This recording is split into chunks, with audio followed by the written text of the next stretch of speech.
গৰমৰ ছাত্ৰ-ছাত্ৰীসকল গৰমৰ কাৰণে লাইভ ক্লাছ অহাটো অসুবিধা হয় বাবে আজি মই ৰেকৰ্ডেড ক্লাছ কৰি দিছোঁ। ছাত্ৰ-ছাত্ৰীসকল এইটো ভিডিঅ' তোমালোকে যেতিয়া চালেও চাব পাৰিবা, কিন্তু আমি টাইমতে দি দিম যিবিলাক গ্ৰুপত আছে, যিটো অনলাইন ক্লাছৰ হয়। টেন্স বুলি কওঁতে আমি কালি মই অলপ আলোচনা কৰিছিলোঁ। আজি মই সম্পূৰ্ণ বুজাই দিম, যেতিয়া পাৰ্টকৈ পঢ়াম। আমি কৈছিলোঁ যে কালি টেন্স তিনি প্ৰকাৰৰ। প্ৰথম আছিল প্ৰেজেণ্ট টেন্স অৰ্থাৎ বৰ্তমান কাল, পাষ্ট টেন্স অতীতকাল আৰু ফিউচাৰ টেন্স হৈছে ভৱিষ্যৎকাল। এতিয়া চাওঁ, এই সকলোবিলাকো আকৌ প্ৰেজেণ্ট, পাষ্ট আৰু ফিউচাৰ টেন্সক চাৰি প্ৰকাৰৰ। সেইবোৰ হ'ল প্ৰেজেণ্ট টেন্স অৰ্থাৎ বৰ্তমান কালকো চাৰিটা ভাগত ভাগ কৰিব পাৰি, পাষ্ট টেন্সকো চাৰিটা ভাগত ভাগ কৰিব পাৰি আৰু ফিউচাৰ টেন্সকো চাৰিটা ভাগত ভাগ কৰিব পাৰি। এতিয়া প্ৰেজেণ্ট টেন্সৰ ভাগকেইটা যে আমি চাওঁ, তেনে প্ৰেজেণ্ট ইনডেফিনিট টেন্স বা চিম্পল প্ৰেজেণ্ট বুলি কোৱা হয়, প্ৰেজেণ্ট কণ্টিনিউৱাছ, প্ৰেজেণ্ট পাৰফেক্ট আৰু প্ৰেজেণ্ট পাৰফেক্ট কণ্টিনিউৱাছ টেন্স। তাৰপিছত আকৌ পাষ্ট টেন্স যদি চাওঁ, তেনেহ'লে পাষ্ট টেন্সকো আকৌ চাৰিটা ভাগত ভাগ কৰিব পাৰি। এক নম্বৰটো হৈছে পাষ্ট ইনডেফিনিট বা চিম্পল পাষ্ট। তাৰপিছত নেক্সট হৈছে পাষ্ট কণ্টিনিউৱাছ, পাষ্ট পাৰফেক্ট আৰু পাষ্ট পাৰফেক্ট কণ্টিনিউৱাছ। তাৰপিছত নেক্সট হ'ল ফিউচাৰ টেন্স অৰ্থাৎ ভৱিষ্যৎকালকো আকৌ চাৰিটা ভাগত ভাগ কৰিব পাৰি। ফিউচাৰ ইনডেফিনিট টেন্স বা simple future, future continuous, future perfect আৰু ফিউচাৰ পাৰফেক্ট কণ্টিনিউৱাছ। এতিয়া আমি সকলোবিলাক এটা এটাকৈ আলোচনা কৰি যাম, যাতে আমি ভালদৰে বুজিব পাৰোঁ, টেন্সৰ ওপৰত যাতে অসুবিধা নাথাকে। ছাত্ৰ-ছাত্ৰীসকল, প্ৰেজেণ্ট ইনডেফিনিট বা চিম্পল প্ৰেজেণ্ট টেন্সত যদি চাওঁ, ষ্ট্ৰাকচাৰ অৰ্থাৎ গঠনটো চাওঁ, তেনেহ'লে আমি ছাবজেক্ট লিখিম, তাৰপিছত মেইন ভাৰ্ব লিখিম, তাৰপিছত অবজেক্ট লিখিম। মই নোটছটো দি দিম, তোমালোকে লৈ ল'বা, যিবিলাক গ্ৰুপত আছে মই তোমালোকে ডাউনলোড কৰি ল'বা। ছাবজেক্ট, তাৰপিছত plus main verb plus object. আমি যদি ব্যৱহাৰ চাওঁ, অভ্যাসগত কাম বুজালে প্ৰেজেণ্ট টেন্স ব্যৱহাৰ হয়। যেতিয়া আমি অভ্যাসগত কাম বুজাওঁ, সদায় নিয়াৰিকৈ কাম এটা যদি কৰি থকা বুজাওঁ, তেতিয়াহ'লে আমি চিম্পল প্ৰেজেণ্ট বুলি কওঁ। চিম্পল প্ৰেজেণ্ট টেন্সত লিখিম, অৰ্থাৎ এইটো ষ্ট্ৰাকচাৰ লিখিম। প্ৰথম আমি ছাবজেক্ট লিখিম, তাৰপিছত মেইন ভাৰ্ব লিখিম, তাৰপিছত অবজেক্ট লিখিম। এতিয়া চোৱা, কিছুমান এক্সাম্পল এটা উদাহৰণ লওঁ। তেওঁলোকে নিয়মীয়াকৈ টিভি চায়। তেওঁলোকে নিয়মীয়াকৈ টিভি চায় বুলি কওঁতে আমি কি হ'ব, যে আমি প্ৰথমতে তেওঁলোকে বুলি কওঁতে আমি দে, অৰ্থাৎ ছাবজেক্টটো আহিল দে। তাৰপিছত কি চাই, অৰ্থাৎ চাই যিটো হ'ব, চাইটো হৈছে ভাৰ্ব। গতিকে ভাৰ্বটো হৈছে কি হ'ব, ৱাটছ, যিয়ে কাম কৰা বা হোৱা বুজাই সেইটো ভাৰ্ব বুলি কোৱা হয়। আৰু কি চাই, টিভি অৰ্থাৎ টেলিভিশ্যন। আৰু যেতিয়া বাকী যিটো ৰেগুলাৰলি সদায় দিছোঁ, আমি লাষ্টত লিখিলে হ'ল, যিটো ৰেগুলাৰলি হৈ যাব। ঠিক আছে, আমি এনেদৰে কি কৰিব পাৰোঁ, আমি ট্ৰেন্সলেশ্যন কৰিব পাৰোঁ বা আমি এটা বাক্য গঠন কৰিব পাৰোঁ। কেনেকৈ হ'ল, তেওঁলোকৰ নিয়মীয়াকৈ টিভি চায়। গতিকে ইয়াত হৈছে ছাবজেক্ট হৈছে তেওঁলোক, সেইকাৰণে আমি দে ব্যৱহাৰ কৰি দিলোঁ। তাৰপিছত চাই ইংলিছটো হৈছে ৱাটছ, কি চাই, যিটো টেলিভিশ্যন অবজেক্ট। আৰু যেতিয়া সদায় বুজায় বা নিয়মীয়া বুজায়, তেতিয়া আমি ৰেগুলাৰটো আমি ব্যৱহাৰ কৰোঁ আৰু সেইটো আমি লাষ্টত লিখিলে হৈ যায়। তাৰপিছত নেক্সট আমি যদি উদাহৰণ লওঁ, তেতিয়াহ'লে কি হ'ব, নেক্সট উদাহৰণ, আমি সদায় বিদ্যালয়লৈ যাওঁ। গতিকে ইয়াতো এইটো কি হ'ব, অভ্যাসগত কাম বুজাইছে। গতিকে ইয়াত ছাবজেক্ট হৈছে আমি, গতিকে আমিৰ ইংলিছ হৈছে উই। তাৰপিছত যাওঁ, ছাবজেক্টৰ পিছত ভাৰ্ব আহিব, গতিকে ভাৰ্বটো হৈছে গ' আৰু ক'লৈ গ'। তাৰপিছত অবজেক্ট, তাৰপিছত কি হ'ব, অবজেক্ট হৈছে স্কুল আৰু ডেইলি। আমি যেতিয়া ৰেগুলাৰলি ডেইলি আমি লাষ্টত লিখি দিলে হ'ব। গতিকে আমি এইটো হ'ব, আমি সদায় বিদ্যালয়লৈ যাওঁ।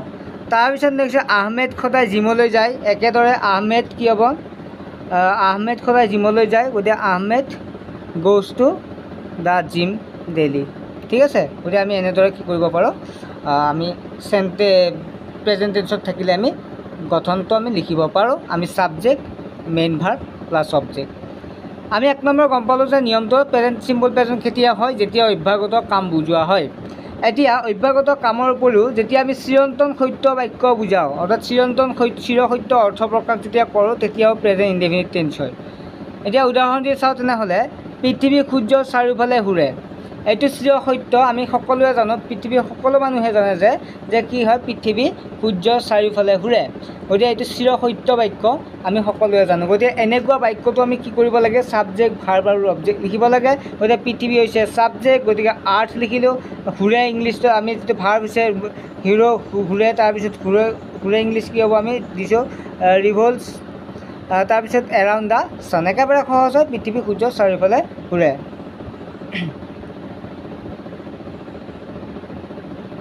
তাৰপিছত আমি কি পালোঁ, বেলি, তাৰপিছত বেলি পূবফালে উদয় হয়, গতিকে the sun rises in the east, গতিকে ইয়াতো একেদৰে ছাবজেক্ট, তাৰপিছত ভাৰ্ব আৰু অবজেক্ট। তাৰপিছত মানুহ মৰণশীল, মেন ইজ মৰ্টেল, এইটো এটা চিৰন্তন সত্য বাক্য। কিয় বাক্য চিৰন্তন সত্য? কাৰণ এইটো মানুহ মৃত্যু হয়, জন্ম যিহেতু পায় মানুহ মৃত্যু এদিন হ'বই, গতিকে এইটো এটা হয়, মেন ইজ মৰ্টেলটো আমি কি হয়, এইটো আমি চিৰসত্য বাক্য হিচাপে লিখিব পাৰোঁ। তাৰপিছত গাখীৰ বগা, মিল্ক ইজ হোৱাইট, এইবিলাক হৈছে চিৰসত্য বাক্য। ঠিক আছে, নিশ্চয় বুজি পাইছা। আমাৰ ছাত্ৰ ছাত্ৰীসকল নেক্সট 3 নম্বৰ চাওঁ, কোৱাৰ লগে লগে কামটো সম্পন্ন হোৱা বুজালে প্ৰেজেণ্ট ইনডিফিনিট টেন্সত হয়। তাই মিছা কথা কৈছে, গতিকে এনেকুৱা যদি কোৱাৰ লগে লগে হয়, তাই মিছা কথা কৈছে, জাষ্ট কৈছে, গতিকে কি হ'ব, চি, তাৰপিছত ভাৰ হৈছে টেলছ এ লাই। তাৰপিছত কি হ'ব নেক্সট, মই আকাশত এটা ঈগল উৰি থকা দেখিছোঁ, এইটো এটা কি হয়, কোৱাৰ লগে লগে কাম হৈছে যে মই আকাশত এটা ঈগল উৰি থকা দেখিছোঁ। যেতিয়া কোনো এটা কথা বা কাম কোৱা মুহূৰ্ততে হৈ থাকে, তেতিয়া আমি কি বুলি ক'ব পাৰোঁ, আমি প্ৰেজেণ্ট ইনডিফিনিট টেন্স বুলি ক'ব পাৰোঁ। I see an eagle flying in the sky. ইয়াৰ উপৰি ছাত্ৰ ছাত্ৰীসকল, যিহেতু আজি ক্লাছটো মই পাব্লিকলি কৰি দিছোঁ, চ' নেক্সট ক্লাছবিলাক আমি পাব্লিক নকৰোঁ, যিহেতু ৰেকৰ্ডেড ক্লাছ সেইকাৰণে পাব্লিক কৰি দিছোঁ। গতিকে যিসকল ছাত্ৰ ছাত্ৰীয়ে নাজানে, তেওঁলোকক ক'ব বিচাৰোঁ যে আমাৰ হোৱাটছএপ গ্ৰুপ এটা আছে, যিটোত অনলাইন ক্লাছ হয়। ঠিক আছে, অনলাইন ক্লাছ হয়, অনলাইন টিউশ্যন হয়, আৰু ইয়াত ল'ব পাৰিবা মাত্ৰ 49 টকাকৈ ল'ব পাৰিবা, ক্লাছ 9 আৰু 10 ষ্টুডেণ্টে মাহিলী। আৰু অধিক জানিবৰ বাবে যিটো নাম্বাৰ দেখা পাই আছা, সেই নাম্বাৰটোত SMS কৰি জানিব পাৰিবা। আৰু যিসকল জড়িত হৈ আছে ধন্যবাদ, আৰু যিসকলে জড়িত হোৱা নাই তোমালোকে সোনকালে জড়িত হ'ব পাৰিবা, লগতে পৰীক্ষাবিলাকো পতা হয়। তাৰপিছত নেক্সট হৈছে কোনো ব্যক্তিৰ স্থিতি বুজাবলৈ প্ৰেজেণ্ট ইনডিফিনিট টেন্স। যদি ব্যক্তিজন ভাল বেয়া, স্থিতি মানে ভাল নে বেয়া, এইবিলাক বুজাবৰ কাৰণে কি ব্যৱহাৰ কৰা হয়, চিম্পল প্ৰেজেণ্ট টেন্স ব্যৱহাৰ কৰা হয়। তেওঁ এজন ভাল শিক্ষক, he is a good teacher. ইয়াত কি হৈছে, তেওঁৰ স্থিতি বুজাইছে, তেওঁ শিক্ষক বুলি এটা স্থিতি বুজাইছে, বা তেওঁ মংগলত বাস কৰে, এনেধৰণৰ যদি বাক্য থাকে, তেতিয়াহ'লে তোমালোকে কি কৰিবা, ছাবজেক্ট ভাৰ্ব আৰু অবজেক্ট লিখিলেই হ'ল, যিটো subject plus verb plus object লিখিবা। আমি যেতিয়া প্ৰেক্টিচ কৰিম, তেতিয়াহ'লে আমি বুজি পাম ট্ৰেন্সলেশ্যন কেনেকৈ কৰিব লাগে, বা কাৰেক্ট টেন্স কেনেকৈ কৰিব লাগে, পৰীক্ষাত কেনেকৈ আহে আমি বুজি পাম। যিহেতু আমি এতিয়া প্ৰথম নিয়মখিনি জানি লওঁ, তাৰপিছত আমি এক্সাৰচাইজ কৰিলে আমি বুজি পাম। ঠিক আছে, আমি যিহেতু ক্লাছ এটা এটাকৈ আগবাঢ়ি যাম, যিসকলে গ্ৰুপত থকা সকলো পাবা, আৰু যিবিলাক চেনেলত জড়িত হৈ থকা 2-এটা তেনেকৈ ক্লাছ পাই যাবা, চেনেলটো ছাবস্ক্ৰাইব কৰি ৰাখিবা। তাৰপিছত ভৱিষ্যতত এক নিৰ্দিষ্ট সময় কোনো এটা কাম নিশ্চিতকৈ হ'ব বুজালে, তেতিয়াহ'লে প্ৰেজেণ্ট ইনডিফিনিট টেন্স হয়। মানে যিবিলাক কাম আমি হোৱাটো সম্পূৰ্ণ মানে নিশ্চিত, অৰ্থাৎ নিশ্চিত থাকিলে তেনেকুৱাকৈ আমি তেতিয়াও আমি চিম্পল প্ৰেজেণ্ট টেন্সতে আমি লিখিব লাগে। তেনেকুৱাকৈ আমাৰ দেশৰ ৰাষ্ট্ৰপতি কাইলৈ মাজুলীলৈ আহিব, এইবিলাক হৈছে এটা নিশ্চিত হয়। যদি তুমি ধৰা হ'ল তোমাৰ কথাটো যদি কওঁ যে ধৰা এজন ল'ৰা কৈছোঁ, তল ৰক্তিমে অহাকালি মোমায়েকৰ ঘৰলৈ আহিব, বা অহাকালি মোমায়েকৰ ঘৰলৈ যাব, গতিকে এইটোতো নিশ্চিত নাই যে তেওঁ যাবও পাৰে নাযাবও পাৰে। কিন্তু আমাৰ দেশৰ প্ৰধানমন্ত্ৰী মাজুলীলৈ আহিব বুলি কওঁতে কালি অহাটো প্ৰায় নিশ্চিত, কিয়নো তেখেতৰ বাবে বিভিন্ন ধৰণৰ কি থাকে, মানে চিডিউল বনোৱা থাকে, গতিকে তেওঁলোক অহাটো, বা বিভিন্ন প্ৰশাসনৰ মানুহ থাকে, গতিকে সকলো জড়িত হৈ থাকে, গতিকে অহাটো নিশ্চিত। গতিকে সেইবাবে আমি এইটো কি বুলি ক'ব পাৰোঁ, আমি চিম্পল প্ৰেজেণ্টত লিখিব পাৰোঁ।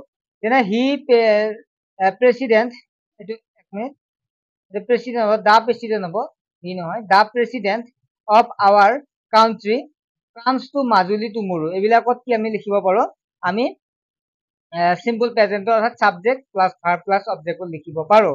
তেওঁ কাইলৈ নগাঁৱলৈ যাব, গতিকে এইটো আমি লিখিব হি গোজ টু নগাঁও টুমৰো, এইটো আমি কি লিখোঁ, subject plus verb plus object, এনেকুৱাকৈ আমি লিখিব পাৰোঁ। তেতিয়াহ'লে আমি কি কৰিব পাৰোঁ, আমি প্ৰেজেণ্ট টেন্সত লিখিব পাৰোঁ। তাৰপিছত ইয়াৰ পিছত নোটছ এটা আছে, যেতিয়া হয় প্ৰেজেণ্ট টেন্সত ছাবজেক্টটো থাৰ্ড পাৰ্চন ছিংগুলাৰ নাম্বাৰ হ'লে মেইন ভাৰ্বত এছ বা ইএছ যোগ হয়।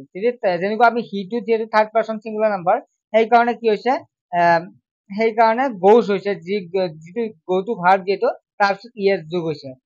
মৰমৰ ছাত্ৰ ছাত্ৰীসকল, তাৰপিছত আমি প্ৰেজেণ্ট কণ্টিনিউৱাছ টেন্সটো আহিল। প্ৰেজেণ্ট কণ্টিনিউৱাছ টেন্স কি হয়, ছাবজেক্ট বি ভাৰ্ব, তাৰপিছত main verb plus ING plus object হয়।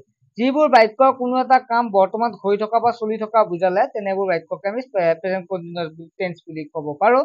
তেনেকুৱা বাক্য যেনেকুৱা মই এতিয়া পঢ়ি আছো, মই এতিয়া লিখি আছো, তেনেকুৱা বাক্যবিলাক বৰ্তমান যিটো কৰি আছো, কৰি থকা বুজায়। গতিকে এইটো আমি ছাবজেক্ট প্লাছ তাৰপিছত বি ভাৰ্ব থাকে, বি ভাৰ্ব। আমি নেক্সট ক্লাছ যিটো লাইভ ক্লাছ আহিম, আমি প্ৰাইভেটলি আহিম, যিসকল জড়িত হোৱা নাই হৈ ল'ব পাৰে গ্ৰুপত, যিটো মেথ চায়েন্স আৰু ইংলিছ গ্ৰামাৰ পঢ়োৱা হয়। গতিকে যিসকলে জড়িত হোৱা নাই জড়িত হৈ যাব পাৰিবা। গতিকে অহাকাইলৈ আমি লাইভ ক্লাছৰ জৰিয়তে আমি প্ৰেজেন্ট কণ্টিনিউয়াছ টেন্সটো লৈ আহিম। ঠিক আছে বাই। আজিৰ ভিডিঅ'টো ভালদৰে চাবা, নোটছ কৰি ল'বা, আৰু মই PDF টো হোৱাটছএপ গ্ৰুপত দি দিম। বাই।